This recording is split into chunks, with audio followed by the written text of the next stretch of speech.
Never try to be better than someone else. Always learn from others. And never cease trying to be the best you could be. That's under your control. Anybody can be a coach, and a good coach can coach anything. This kid's gonna be the best kid in the world. This kid's gonna be somebody better than anybody ever knew. The mindset of a coach can belong to anyone. And when you get to the point where all you want to do is be successful, as bad as you want to breathe, then you'll be successful. Pain is temporary. They ask me why I teach, and I reply, where could I find such splendid company? Hey guys, and welcome to the Coaching Mindset Podcast. I'm Liam O'Neill, the Prove It guy, and this is... I'm Gary Wallace from Core NI, and today we're going to talk about routines and more focus on to our morning routine as well.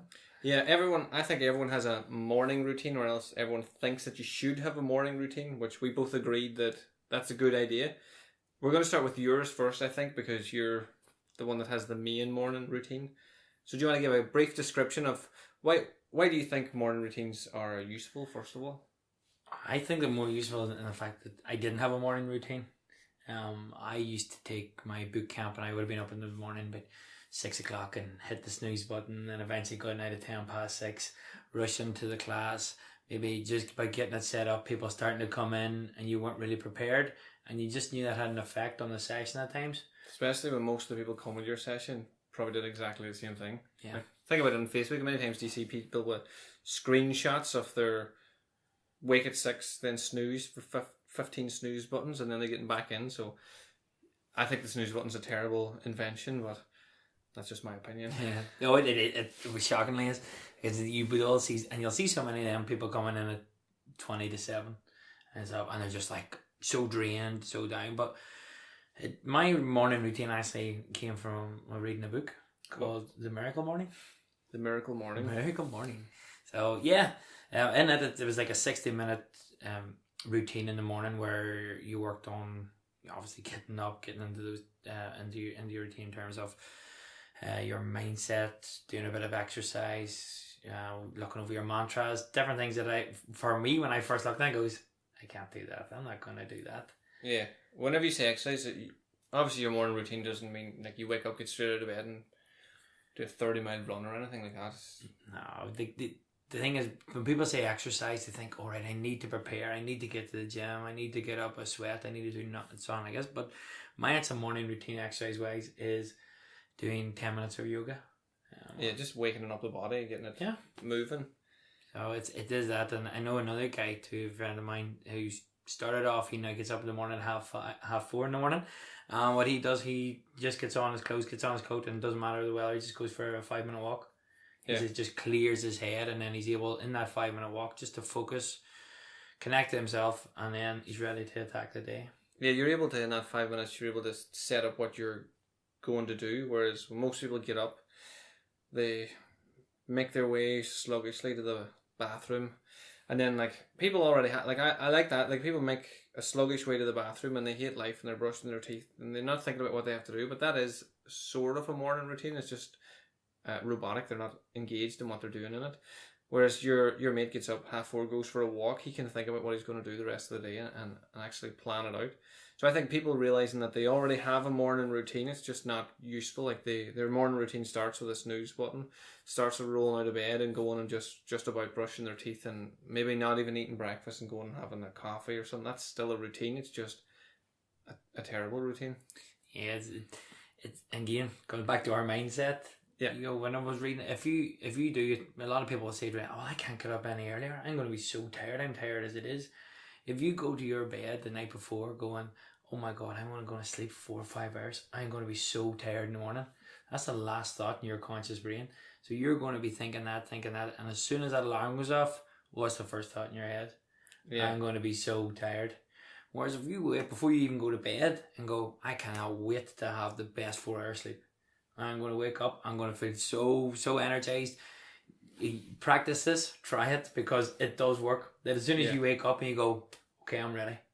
I do it where if I only have a certain amount of sleep, if I know I'm only going to get like an hour and a half or 2 hours, I don't think about only getting an hour or an hour and a half. I think about how beneficial this nap is going to be. Normally I would do a power nap for 20 minutes. So if I'm getting a 2-hour nap, then I'm thinking that's amazing. I'm going to feel even better whenever I wake up, instead of thinking how am I going to get through the day when I've only slept for 2 hours? Even that puts you to sleep quicker because you're not rolling around in your head fast and thinking about all the stuff that you're not going to be able to do tomorrow because you're tired. Like, you would never do that whenever you sit down for a meal. You would never think, this meal isn't going to be enough.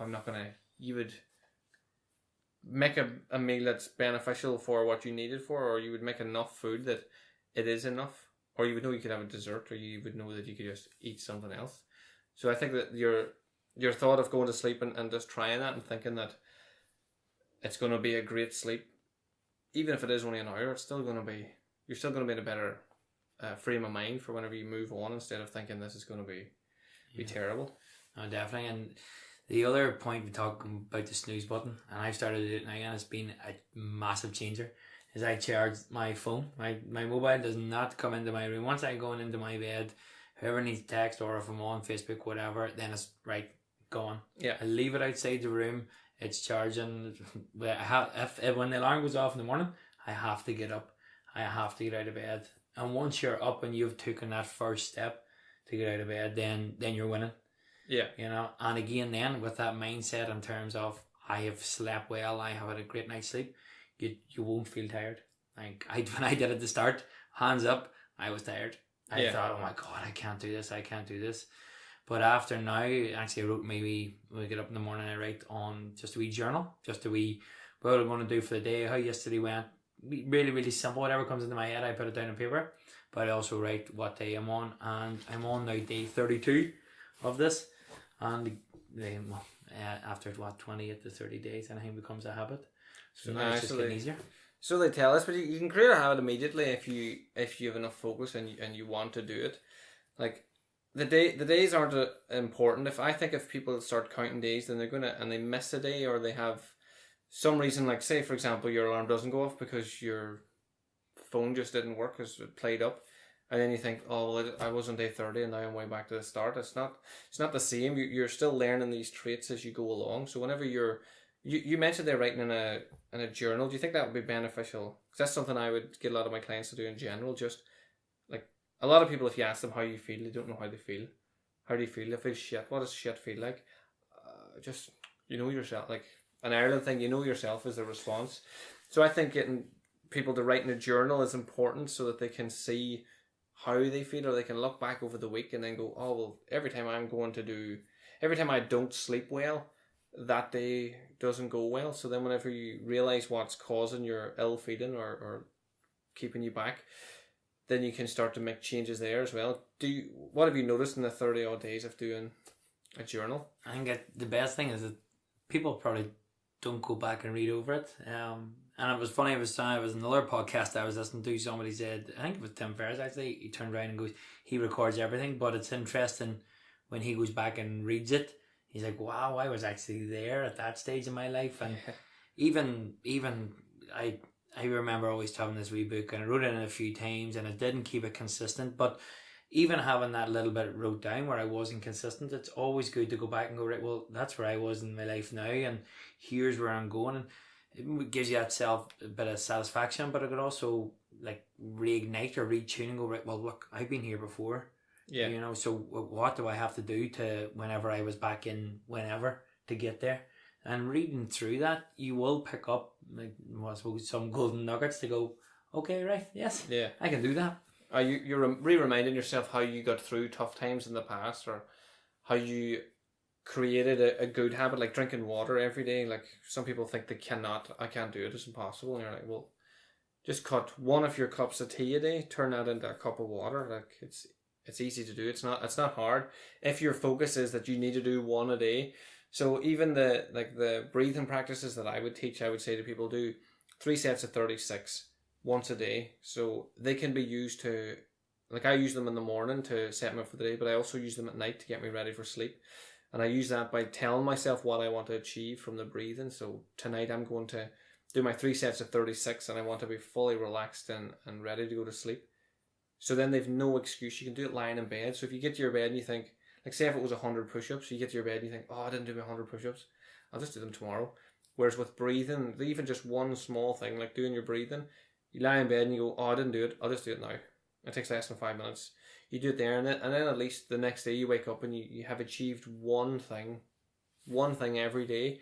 So then you don't have to start with like the routine can be one thing, and then build on it, add another one. Like if you added in one thing every day for a month, so if you tried to do like breathing, you started on Monday and you did breathing, and then on Tuesday you added in like just arm circles as soon as you wake up in the morning, and then Wednesday shaking out the legs.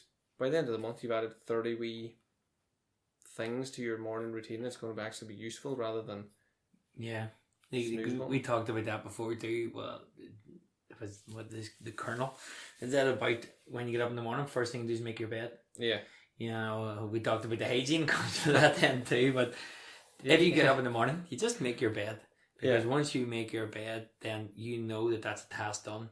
Yeah. And if you've had the worst day ever, if you had a hard day at work or family relationship, whatever, you missed out on your exercise and you're feeling really down, at least you know you're going back to a bed.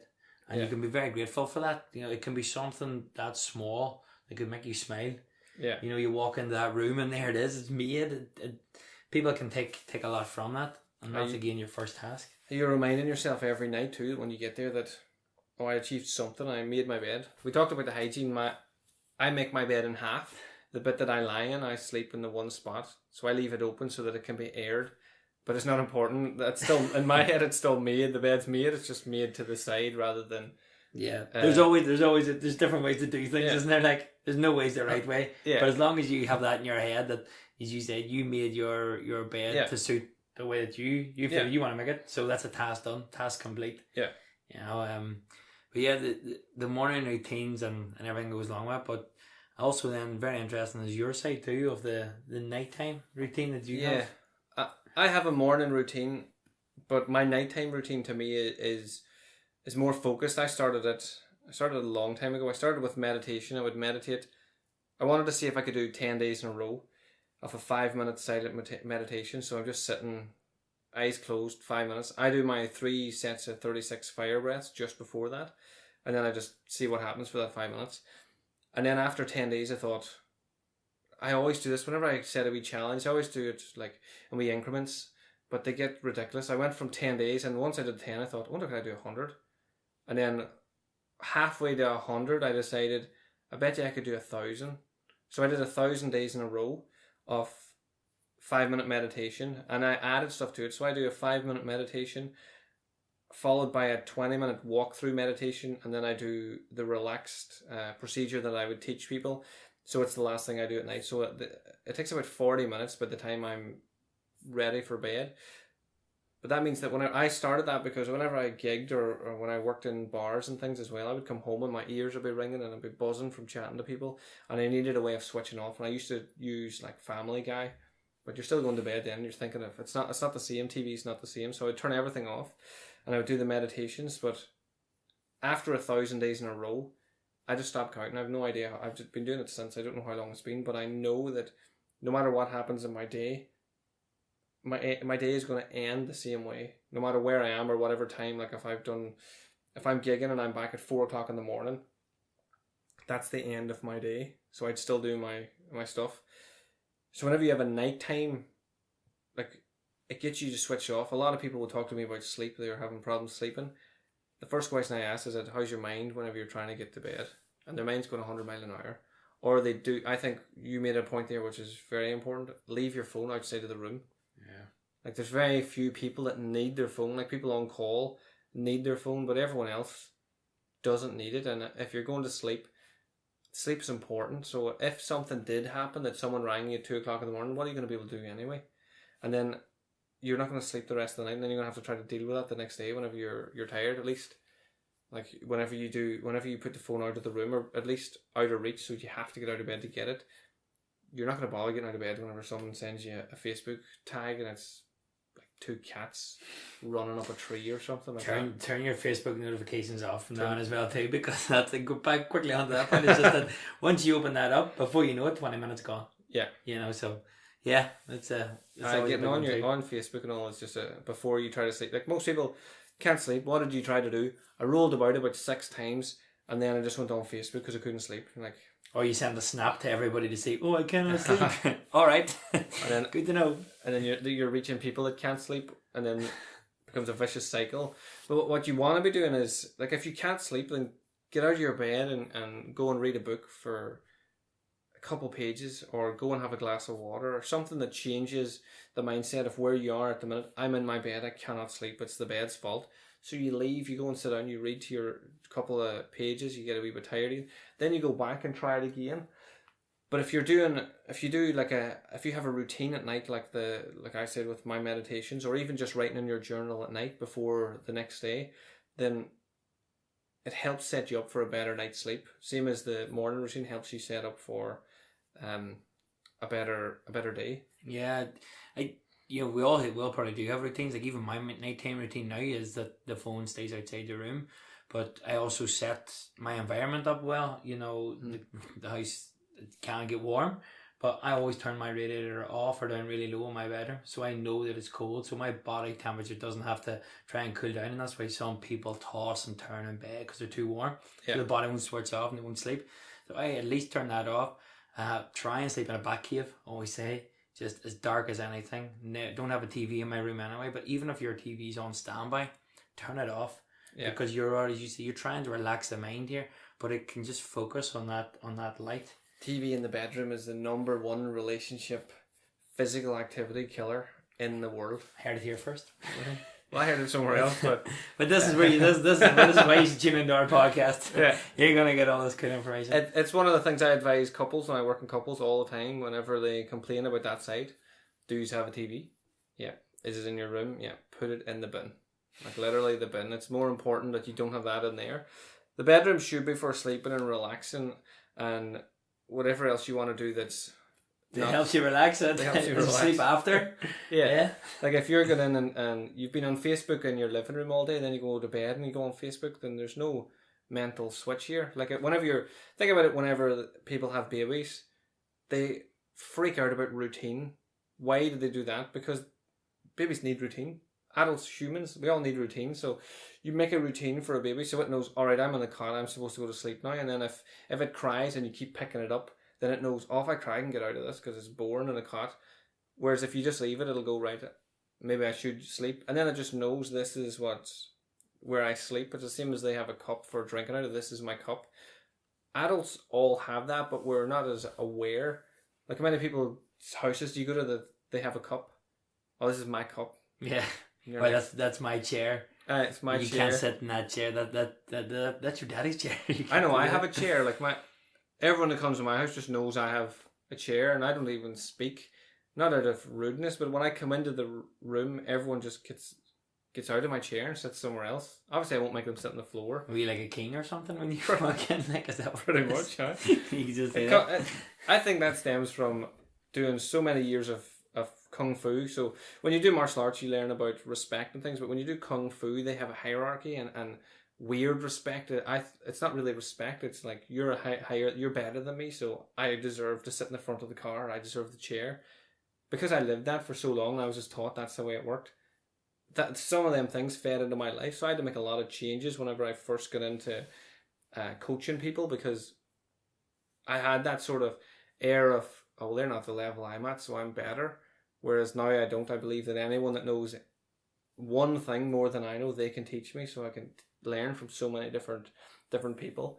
I think it would be worth if you did like a wee quick run through of your morning, so people know what a routine actually is. I think this will happen. We'll go off with it. It's all really good. It's all really good. But yeah, I say reading from the book as well too. It broke it down really well. It's called Lifesavers, and if you take the savers, and you break up each individual word. So the first thing in the morning is your S, and we say it's not sleep again. So you wake up and it's silence. Can you wake up, do a simple task like make your bed or brush your teeth, and then like what I do, I come down to the living room. It's quiet, none about it, it's still dark, and suddenly you just sit in silence. Now you can do that for 10 minutes. There's 6 of these things, and if you do them for 10 minutes, that's an hour. But again, you can shorten it to do yours. So the first one is S for silence.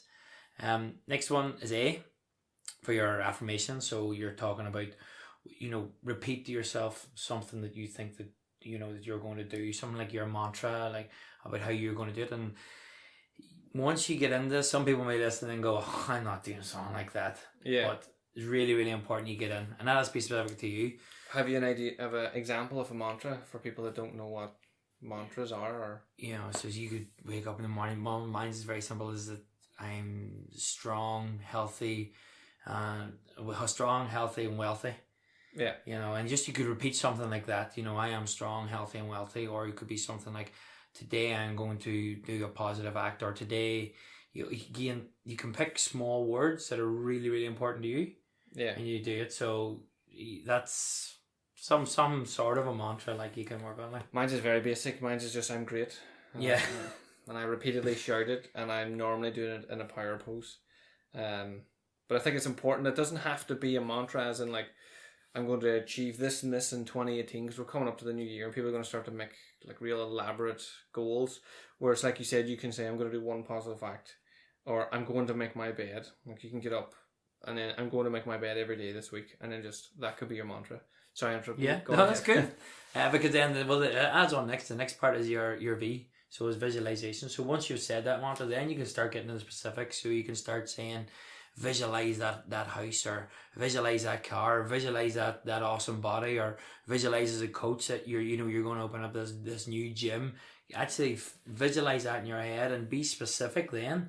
So be specific on your times or whatever, and just take a few minutes to yourself and visualize that. When you're visualizing the awesome body, he means your own, not like mine or somebody else's. It gives you, yeah. And you're awesome. I think that's important. Your awesome body can be whatever you want it to be. Like you can visualize how you want to look for your sport, not for social media or for Instagram. You can imagine a stronger body so that you can carry your 2 children at once, because you didn't know you were going to have 2. You thought you were going to have 1, and now you can't work out how to do it. You can visualize your body is more mobile, so when you come home from work, you're not sore or in pain just from doing the job that you enjoy doing.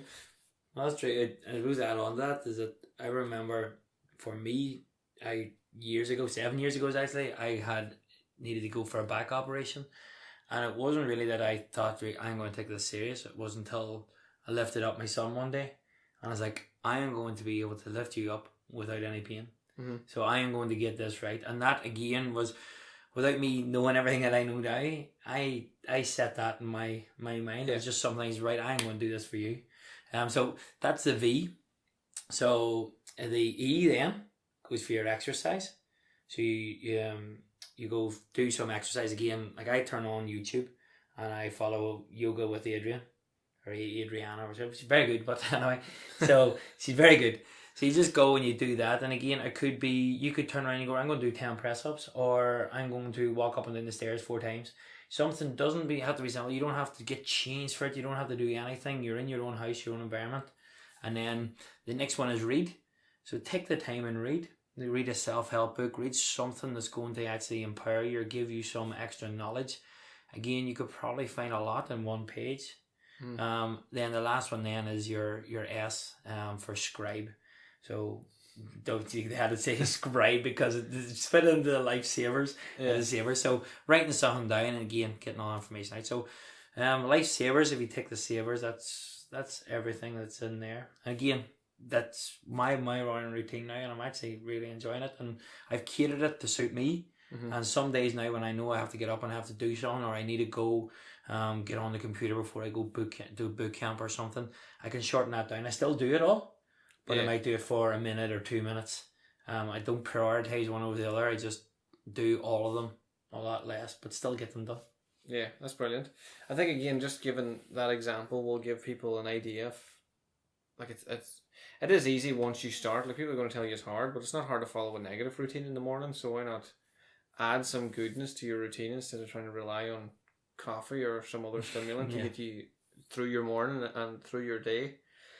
The other thing just add on to that was invested in my shaker blender. Yeah. So throw the greens in, throw everything into it, and again, once I'm finished my yoga, I'll just put that into me. So I have all that done, and then I'm heading out the door to my boot camp, fresh, alert, and I'm able just to provide a better service.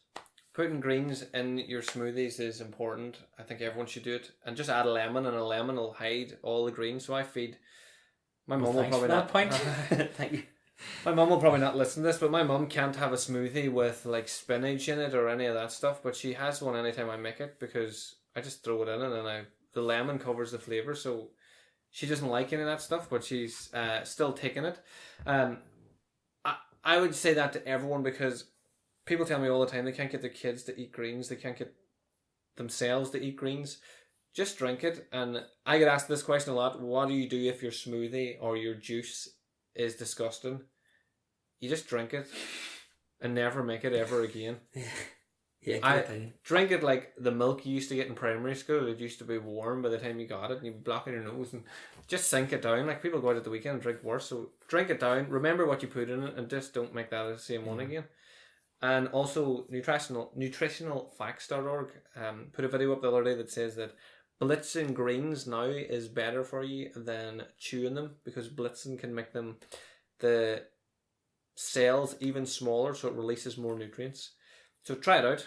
It's definitely a good way to start your day, and it breathes like a juice. So you can still have your Cocoa Pops or whatever you want, but have your Cocoa Pops and then sink a nice juice or vice Don't versa. have Cocoa whichever. Pops. Don't have Cocoa Pops. If you do, like, wean yourself off them. Slowly. The problem with Cocoa Pops is people eat the whole box. Yeah, well, don't worry, I used to do that. Saturday mornings. Good luck. Uh, SNTV Live. You're going back. Saturday mornings 12 years ago. Thanks guys for tuning in to the Coaching Mindset. Everything we talked about will be linked in the show notes below. Yeah, thanks for tuning in, guys, and just let you know that our podcast will be released every Thursday at 6 o'clock. So once again, thank you.